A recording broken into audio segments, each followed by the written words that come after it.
আমাদের জীবনের সবার ক্ষেত্রে না উত্থান আছে, পতন আছে, ভাঙা আছে, গড়া আছে। ওই যে উতরায় আছে, ওই যে চড়াই আছে, ওই যে হারিয়ে যাওয়া আছে, ওই যে ফিনিক্স পাখির মতো ভস্মাচ্ছাদিত অগ্নির মতো ফিরে এসে চমকে দেওয়া আছে। ওই যে চেতনার পথ হারা আছে না, তারপরে অবরুদ্ধতা আছে। সেই অবরুদ্ধতার শেষ প্রান্তে এসে রুদ্ধতার শিকলকে ভেঙে দিয়েও আমি জয়লাভ করেছি, সে বক্তব্য আছে।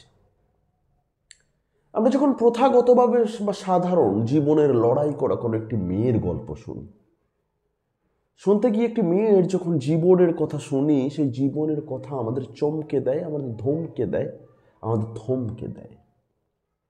একটি মেয়ে যে জীবনে চলতে চলতে তার প্রথম প্রেমিক তাকে প্রতিশ্রুতি দিয়েছিল, তোমার হাত কখনো ছাড়বো না, তোমাকে ছাড়া আমি কখনো বাঁচতে পারবো না। কয়েক বছর পরে দেখা যেতে পারে সেই হাতের কিন্তু বিচ্ছেদ ঘটে।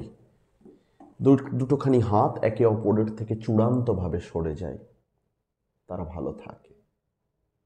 সেই ভালো থাকার অবর্তমানে এবং ভালো থাকার বর্তমানে দুই প্রান্তের মেরুবদ্ধ মানুষ যখন একজন অপরের সঙ্গে সংসার পাতে, সেই সংসারবদ্ধ মানুষ, একটি মেয়ে তার স্বামী কিন্তু তাকে বলেছিল যে আমরা একে অপরের সঙ্গে ভালো থাকব এবং আমরা একে অপরের হাত কখনো ছেড়ে চলে যাব না। তারপরেও একদিন দেখা যায় উভয়ের মধ্যে ডিভোর্স হয়, তাদের একে অপরের হাত ছেড়ে দেওয়া চলে। একটি ছেলের জীবনে যে বাবার মৃত্যুশয্যায় শায়িত হয়ে থাকা অবস্থায় সেই বাবার মাথার পাশে শুয়ে থাকা একটি সন্তান তার বাবাকে উদ্দেশ্য করে যখন বলে, তোমাকে ছাড়া কিন্তু আমি বাঁচতে পারবো না বাবা, তুমি চলে গেলে আমার কি হবে,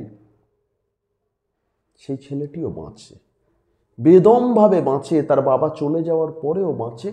এক সপ্তাহ পর কিন্তু সে আবার হাসতে পারে।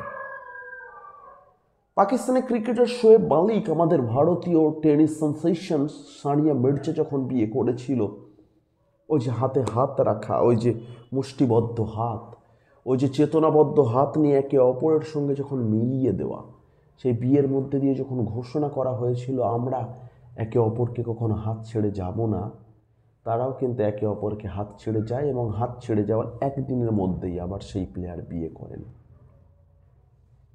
এই শোয়েব মালিকের প্রথম স্ত্রী আয়েশা জুলেখা যখন প্রেমের নিকাহ করেছিলেন তারা একে অপরকে, তারাও বলেছিল কিন্তু একে অপরকে হাত ছেড়ে চলে যাবে না। মানুষ আসলে মানুষের হাত ছেড়ে চলে যায়, মানুষ আসলে মানুষের কাছ থেকে চলে যায়। এই যে হাত থেকে চলে যাওয়া, এই যে কাছ থেকে চলে যাওয়া, এই যে আমরা প্রতিশ্রুতিবদ্ধ হই একে অপরের সঙ্গে, আমরা তোমাকে ছাড়া বাঁচবো না, আমরা এইটা ঘটে গেলে বাঁচবো না, আমরা ওইটা ঘটে গেলে বাঁচবো না, তারপরেও কিন্তু আমরা বাঁচি, নিশ্চিতভাবে বাঁচি, প্রথাগতভাবে বাঁচি। এই বাঁচাটাই কিন্তু আমাদের প্রণোদিত শক্তি নাই। আমরা কি তাহলে প্রতিশ্রুতির খেলাপ করি? আমরা কি আসলে বাঁচতে শিখে যাই, নাকি শত দুঃখের মধ্যে কি আমরা বাঁচি, নাকি বাঁচার প্রত্যাশা খুঁজি, নাকি আমরা কাঠিন্য প্রণোদিত প্রাণ হয়ে আমরা বাঁচি?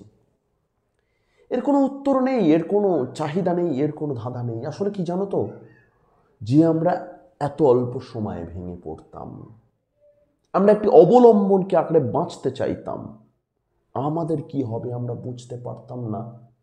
সে আমাদেরও কিন্তু জীবনের একটা সময় এসে এত এত ভিতরটি, এত ইনার সোলটি এত স্ট্রং হতে শুরু করে, আজ কে ভাগবে আমার সাধ্যে। জীবন আসলে তাই, জানো তো, জীবন আসলে তাই। আসলে মানুষ যখন কথা দেয়, তখন সেই সময়ের কথা ভেবে কথা দেয়, যে আমি এইটা করব, প্রেজেন্ট নাও সিচুয়েশন, সে সেই সিচুয়েশনে দাঁড়িয়ে কিন্তু কথা দেয়, সে কিন্তু তার বাইরে গিয়ে কথা দেয় না।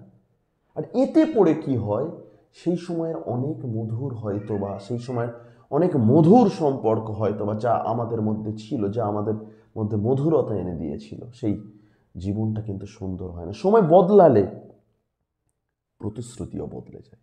আমরা যারা প্রতিশ্রুতি দিয়েছিলাম, আমরা যারা একসঙ্গে বাঁচবো বলেছিলাম, সময় কিন্তু সেই বাঁচাটাকে কেড়ে নেয়। সময় কিন্তু প্রতিশ্রুতিকে বদলে দেয়, সময় বদলে দেয় বেঁচে থাকার চালচিত্র। স্বার্থ অনুযায়ী সব সম্পর্কেরই উল্টে পাল্টে চাই সুবিধা মতো করে।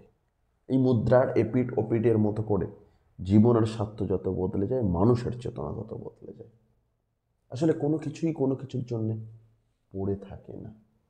মানুষ কোনো না কোনোভাবেই না বাঁচতে শিখে যায়, মানুষ কোনো না কোনোভাবে লড়তে শিখে যায়, মানুষ কোনো না কোনোভাবেই হার না মানতে শিখে যায়, মানুষ কোনো না কোনোভাবেই হারলেও বেঁচে থাকার পথ চিনতে শিখে যায়।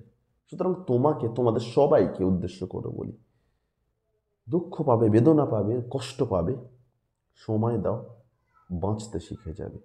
এই বাঁচতে শেখাই তোমার জন্য, তোমার প্রিয়জনদের জন্য, হয়তো আগামীর জন্য। দুঃখ নয়, বেদনা নয়, বাঁচতে হবে সবাইকে। ধন্যবাদ তোমাদের সবাই।